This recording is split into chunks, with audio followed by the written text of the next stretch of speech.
Kamangha-manghang mapagtanto na anuman ang nasa kamay mo, gaano man kaliit ito o kakaunti sa paningin mo, pag hinandog sa Panginoon at sa kaharian niya ibinaon, aanit mabubunga yon sa itinakda niyang panahon.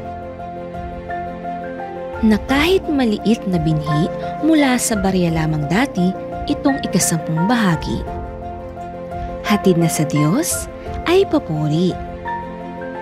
Offering time na. Oh, ibibigay mo yung tithes and offering mo kay Lord, ha? Maging habit mo yan hanggang paglaki mo. Kasi yan ang magiging susi ng pagpapala sa'yo ng Diyos hanggang sa pagtanda mo. O, yan na yung offering bag, bigay mo na. At sa paglipas ng panahon, sa puso ay mas lalong bumabaon, hamong parangalan ng Panginoon sa bawat yamang naiipon. Na maging mabuting katiwala ng natatanggap na pagpapala. Dahil nasa tao ang gawa, nasa Diyos naman ang gantimpala. Patuloy lang sa pangangarap at pagsisikap. Grabe, be. Tignan mo. Ang pogi talaga ng master. Oo nga eh. Kailan kita magkakaroon ng ganito? Tara, pag-pray natin. Panginoon, in your time, sana po magkaroon po kami ng ganitong kotse. In Jesus' name. Amen. Tara. Tara. Balang araw.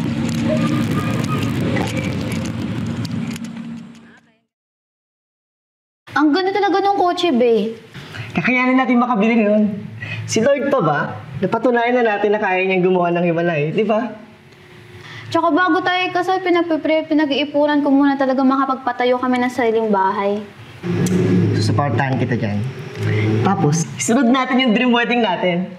At dream house! Tapos makakapag-travel din tayo sa ibang bansa, no? Na-imagine mo na ba?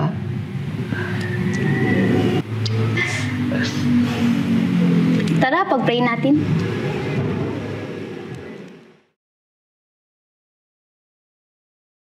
At sa paglipas ng panahon, dumating man ang mga bagyo't alon, takapit pa rin sa Panginoon. Lord, patuloy mo po i-comfort si Big at si Mama Del. At nagpe-pray din po kami for financial provisions para po sa ipapatayo po namin bahay. Tulungan mo pa rin po kami, Lord God, na maging tapat pa rin po sa inyo. In Jesus' name, Amen.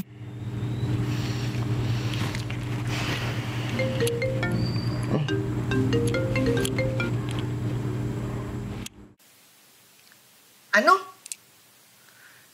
Sigurado ka ba dyan, pre? Sige, salamat.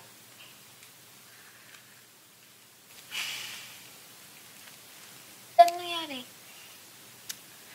Magsasara na ro yung company namin, Bill. Immediate next month. So, paano ipapatayo natin yung bahay niyan this year? Nag-pray naman tayo, Bill. Ito yung sagot ng Lord sa prayer natin. At magpatuloy man ang mga unos, sasamba pa rin ng buong taos.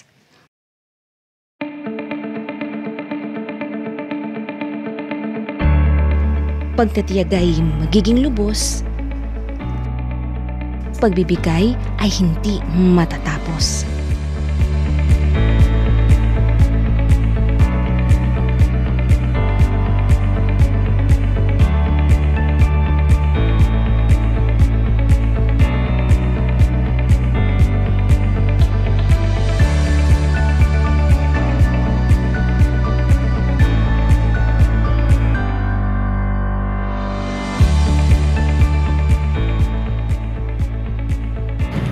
Be, Bakit? napansin mo ba? Papatayo tayo ng bahay pero yung church natin hindi pa gaanong ayos. Patayo kaya tayo ng kids room para sa children ministry natin. Sige. Seal of faith na rin natin yan. Sagutin natin ano man yung kulang sa funds ng church natin. Sapagkat sabi sa salita ng Diyos, parangalan mo si Yahweh sa pamamagitan ng iyong mga kayamanan, at mula sa iyong mga pinakamainam na ani, siya iyo ring hantukan.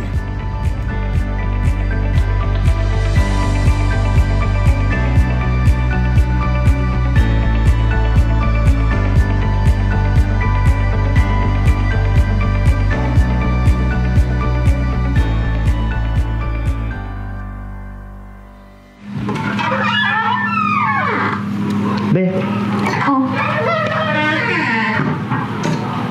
tanggap na ako sa trabaho. ha? Anong trabaho? Sa dream company ko, tanggap na ako. Hala, totoo ba? Oo nga. Praise God! Grabe, ang galing mo! Oo. Kaya pala talaga tinanggal ka ng Lord sa dati mong work. Oo nga, tanggap na Saan ako. ka pala niya ilalagay? Grabe, thank you, Lord. Mag-start na daw ako next week. Sa gayon, kamalig mo ay lagi ng aapaw, sisidla ng inumin ay hindi na nga matutuyuan.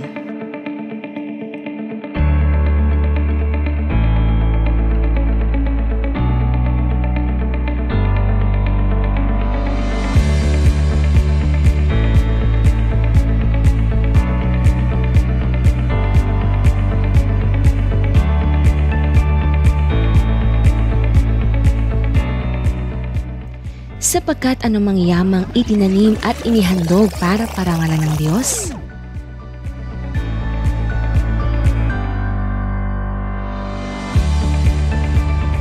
aani rin mula sa Kanya ng mga pagpapalang lubos-lubos.